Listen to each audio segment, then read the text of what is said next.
Deep breath in and out. Welcome everyone, it's Bharati Carla, representing Hub City Drum and Dance, a project of Garden of Healing Yoga Center, beaming from central New Jersey, but spread out by bringing in my friends from all around the US. And it's just such an honor to be able to collect in this space, in this time. The whole intention here was to share our experiences in the journey of the frame drum, how we came to know of the frame drum, and how we have brought it into our lives, or really more accurately, how it has inserted itself in our lives, and what that impact has been like, and what that relationship has been like. Frame drumming is a very ancient practice, pre-Christian times, and you'll hear more from the experts and artisans about that, so I won't even pretend I'm that knowledgeable. But I am a lover and an enthusiast of frame drumming. The first time I heard it, it was like a call. So in this time here, we have some amazing and some beautiful artists, world-renowned, to share their experience with you. And I'm weaving this story that has brought me to encounter all of them, and I've been truly blessed all these years. So it began years ago, going to an expo, a frame drum share that Rocky Danziger was having at the end of her Darbaka workshop. It was Halloween, as a matter of fact, I remember, because I went in costume with my family. And I got to meet two women who literally set me on a different course in my life. One of them is Marla Leigh, and the other is Carolyn Coble.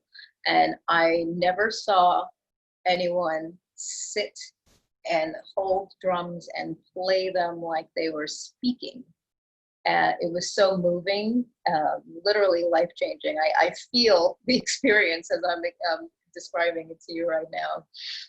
It is like a calling, and it has been a calling. And as soon as I heard that, I said, I need to know more.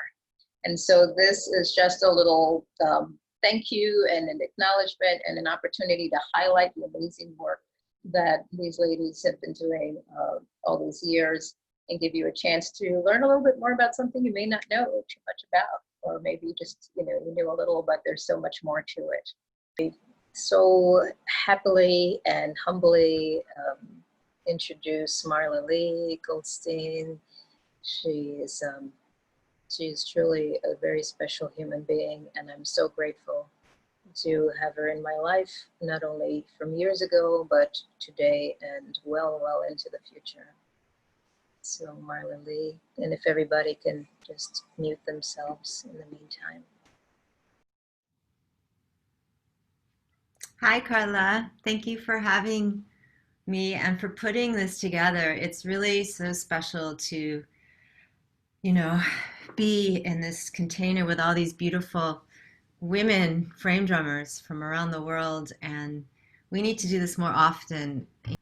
Talk about how you first encountered the frame drum, I believe back in college, and just how it has, where it has led you between then and now.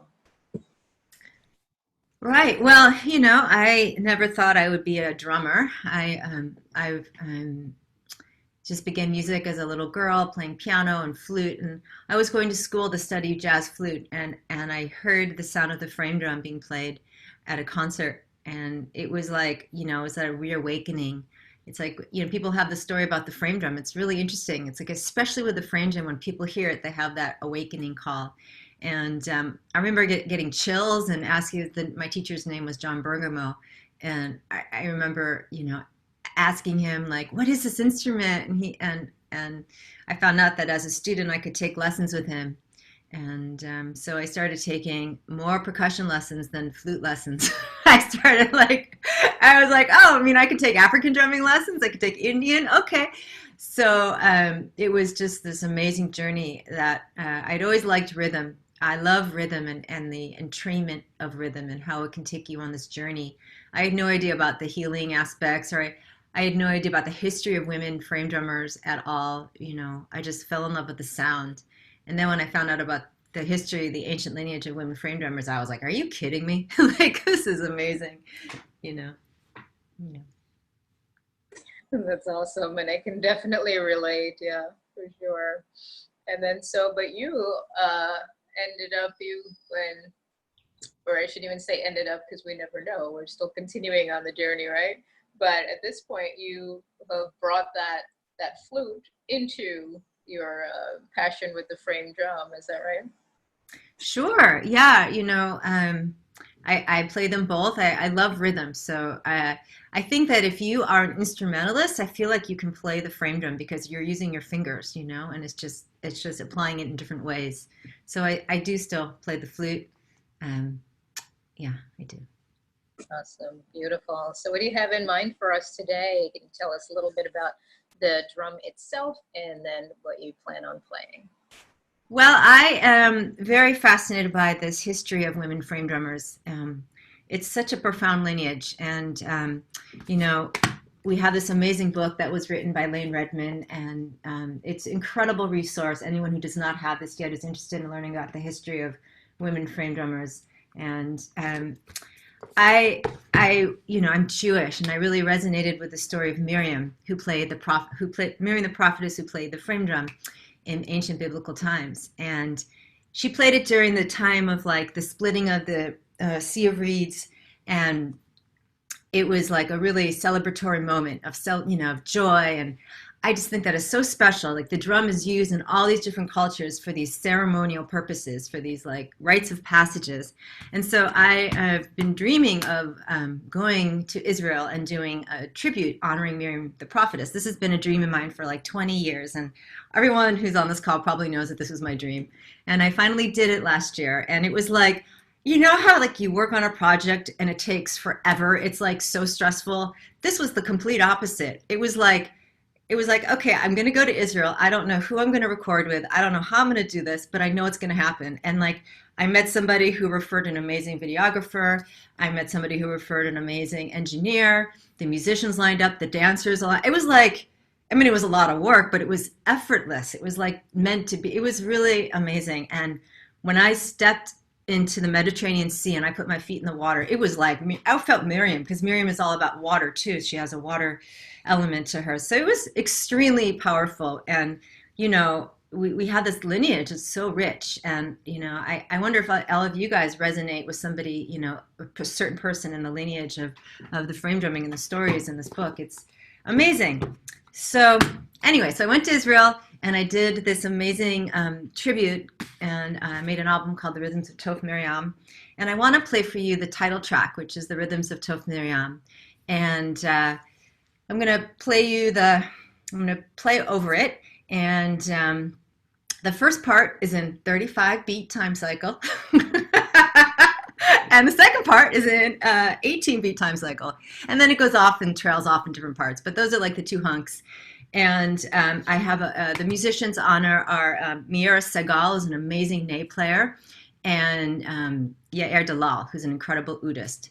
So it was an amazing experience. And there's a video too that goes along with this that you can just type in Rhythms of Tov Miriam, and it's honoring, you know, lineage, and it's very special, and I'm very proud of it. It's very new. So I'm gonna play, and you guys can dance along, and you know, feel. Here we go. Yeah, okay. And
Sweetness. Yeah. I don't think it recorded my dancing in the background there, but Ah, it's the art itself, honestly. That's what's, we are all like vessels. I think this is how we think of ourselves. We're like a vessel, and we transmit this ancient tradition. And so that is the thing that, I feel like that's what has brought us together, is this ancient practice, and how we all heard the calling, and that is the thing that we all have in common. And then through that, we've all managed to weave, into each other's lives, which leads me right into, through Marla Leigh, started going to her retreats, especially up in what's that lovely little place, Racebrook. yep, Racebrook. That was such a lovely place up in Massachusetts, and met Ellen at one of the frame drum retreats, and wanted to get a chance to bring her on board and have her share a little bit about herself